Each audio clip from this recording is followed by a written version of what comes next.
However, we're confined and controlled within a system that is not really ready to embrace that, especially the power structures of that.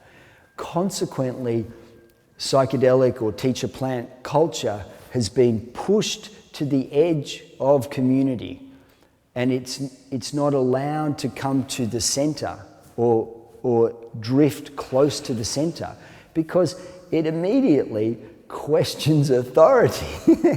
One's own authority, one's immediate community authority, and certainly the structure of authority.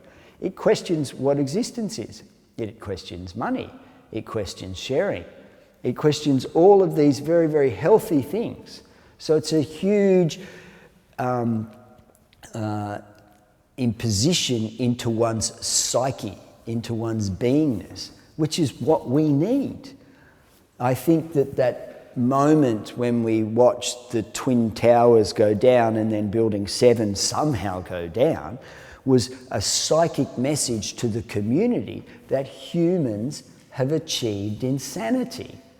And that's a healthy thing, because it was one of my mushroom experiences, or a couple, where I went right to the perimeter and over the edge and realized the insanity within myself, that I am insane, or I have that aspect within my own being. And coming back, and it brought up a lot of fear and terror and uncontrollable primitive urges, if you want to say that, which is part of this insanity, which is in my being, and I believe in all of our beings.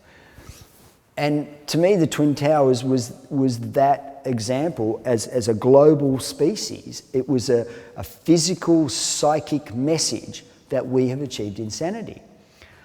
And that's a good thing, because now we can pull back and integrate that insanity into our being. That we all have insanity in us. But is that our choice? Is that our choice to behave? And most of our behaviour now is pretty insane.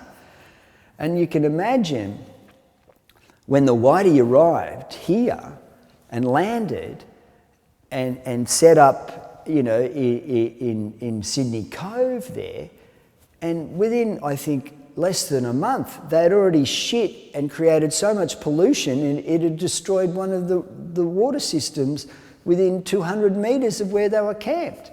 Now, the Indigenous community would have looked at that and gone, you fuckers are insane. That cannot go on. That cannot go on. And yet we've been pushing in that direction until the whole planet is now that toilet. Because we don't know how to deal with our own shit, literally, right?